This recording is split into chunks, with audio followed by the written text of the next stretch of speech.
Hello everyone, this is me, Marley Stani Vlog. I hope you are doing well today guys. And sana ay nasa mabuti po pa yung kalagayan sa po ng inyong mga pamilya sa Pilipinas at sa mga nasa Pilipinas at sa mga ka-OFW ko dito sa ibang bansa at sa iba't ibang panig po ng mundo. Ayan, sana po ay blessed tayong lahat ni God, financially, physically, good health, and more blessings po sa ating lahat. So ayan, samahan niyo po ako ulit sa aking part 2 ng aking pag-hiking. So ayan, nandiyan na po tayo guys sa may taas, sa taas po ng The Peak. At syempre ayan, picture muna tayo guys. So ayan, nandito na po kami sa pangalawang Rurok. Ayan, sa may pinakataas pa po ito, sa may park. At dito po kami magla-lunch ng aking kaibigan. Ang aming pangatlong kain. Ayan po. Ang una pong kain namin ay doon sa baba. Bago kami umakyat ay kumain po kami ng saging and egg. And yung isang kasama ko ay sandwich. Ako ay nagsaging lamang. At syempre ang ating water. And sa pangalawang stop po natin ay kumain ulit po tayo ng sandwich and chichirya. Ayun ang ating uwishi. So ayan naman po na tayo. Dito na po tayo sa taas. That time ay mga alas 12 na po mahigit. At nag-order po kami ng ayan kape dyan sa may 7-Eleven sa may taas. And may baon po yung aking kasama ng Koreano pancit canton, cheese flavor, cheese and spicy flavor, and meron pa pong natitirang sandwich na ginawa niya. And meron pa po ako dyan na saba, saging na saba nilaga. So ayan, order pa sana pa kami dyan ng hotdog at saka siumay dyan sa may 7-Eleven. Sabi ng kasama ko ay sure ka ba na mauubos mo? Kasi nga ay ako po ay may period, so parang alam nyo na pag tayo ay may bisita, gusto po natin kumain. Ayan, baka nga hindi ko maubos, kaya sabi ko ay mamaya na lang pagbaba, saka na ulit tayo bibili pag gutom pa. So ayun nga, hindi namin naubos, ay hindi ko pala naubos, meron pa ako dyan naiuwi na isang saging at saka isang sandwich. So busog na busog po kami dyan sa may sa pancit canton. And yung kanyang sandwich naman ay may protein dahil may palaman siyang karni at saka cheese. So ayan, balance naman po siya, wala nga lang gulay. So ayan guys, ang sarap-sarap po magkaroon po ng kaibigan guys na makakasama mo sa mga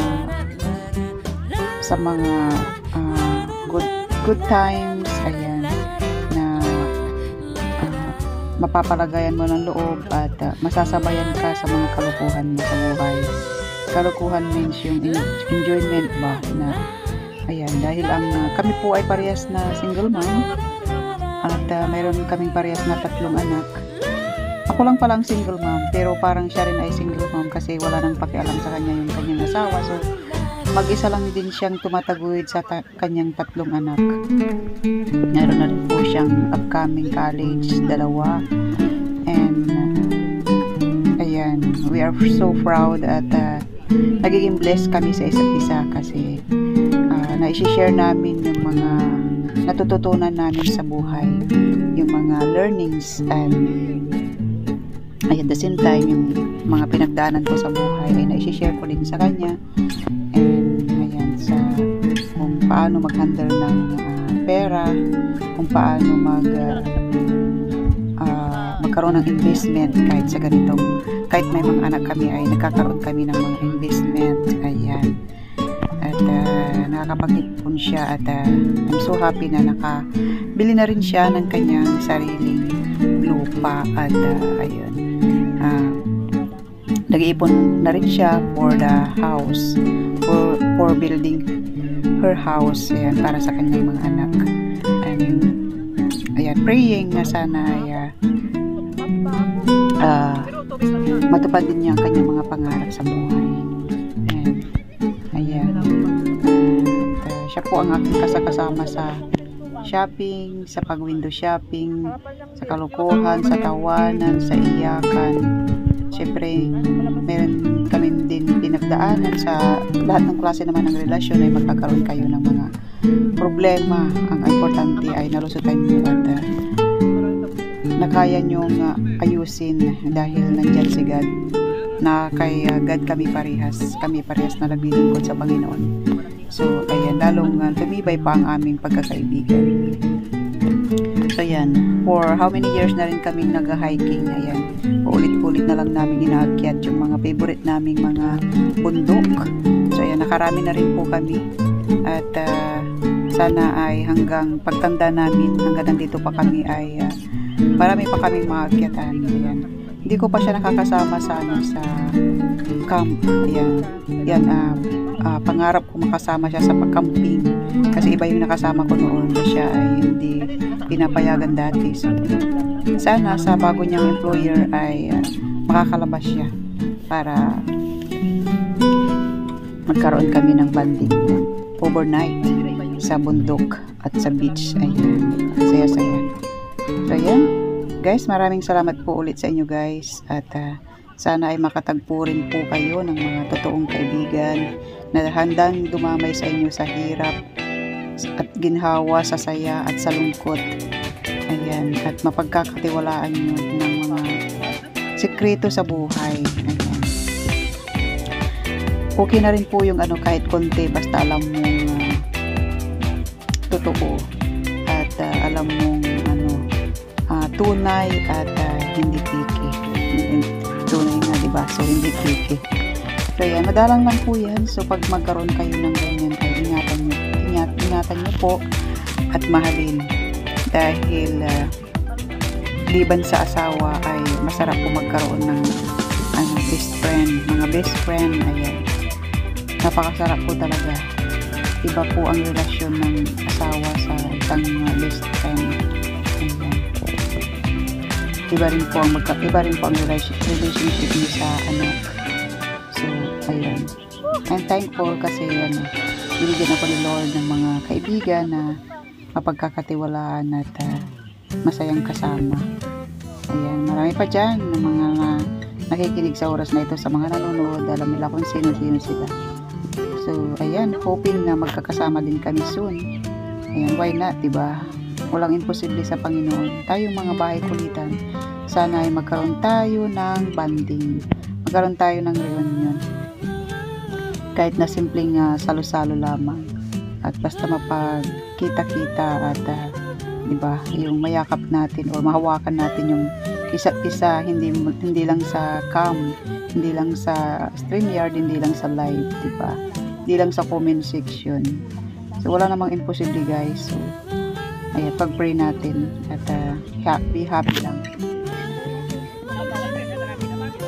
So, ayan guys, sana po ay nag-enjoy po kayo sa panonood ng aking pagkain. Ayan, sa aking lunch time. Ayan, maraming salamat po guys sa inyong support sa ating bahay kulitan at sa aking mga simpleng video guys. Enjoy lang po natin ang pagwa-YT. Huwag po nating i-pressure ang ating sarili. At ayan, support din tayo. Huwag lang po tayo mag-stick sa mga bahay kulitan lang. Mag-ikot-ikot para dumami po ang inyong ating mga kaibigan. Ayan, masarap po magkaroon po ng mga bagong kaibigan sa iba't ibang panig ng mundo. Ayan, 'di ba? Ayan, sila Beshi Master Worm, ayan, umiikot-ikot at yung mga naging kaibigan nila ay nagiging kaibigan din natin. So, ayan. Ang sarap makinig ng kanilang mga yung kanilang mga istorya sa buhay. At masarap din sa pakiramdam na nasisihan din sila na makinig sa ating mga kwento. At nagiging malapit ang loob natin sa kanila, sa isa't isa. Even sa sa mga live lang na kwentuhan. Di po ba? So, be friendly lang. Sa YT ay kailangan maging friendly at approachable. Ayan. At marunong ka rin makiramdam. Ayan. So, pali natin, di ba? Mapadpad tayo sa iba't ibang lugar ay meron tayong mga kaibigan, di ba? Gusto mong pumunta ng Mindanao, ayan, puntahan mo sila Ann Kotik, sila Bishi Elsa, sila Mami Yen, di ba? Si Rochelle, nandun sila. Gusto mo namang pumunta ng Bisaya, yan sila Bishi Master Worm, ayan, yung iba pa na taga Bisaya.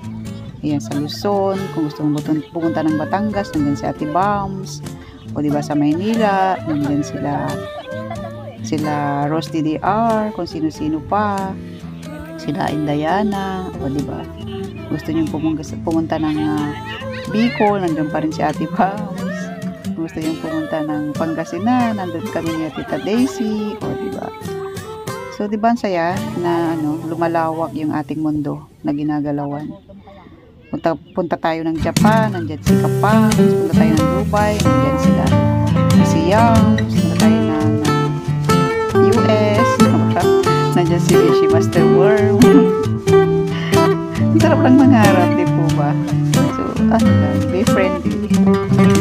At hindi man tayo sumasahod buwan-buwan ay nagkaroon naman tayo ng mga kaibigan, lalo na sa mga OFW yung katulad ko.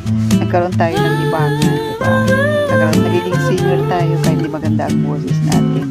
Nagiging storyteller tayo kahit di tayo magandang magsalita at hindi maganda yung boses natin. So ayan, maraming salamat po guys sa inyong laban support. This is your signing off. Bye bye. God bless.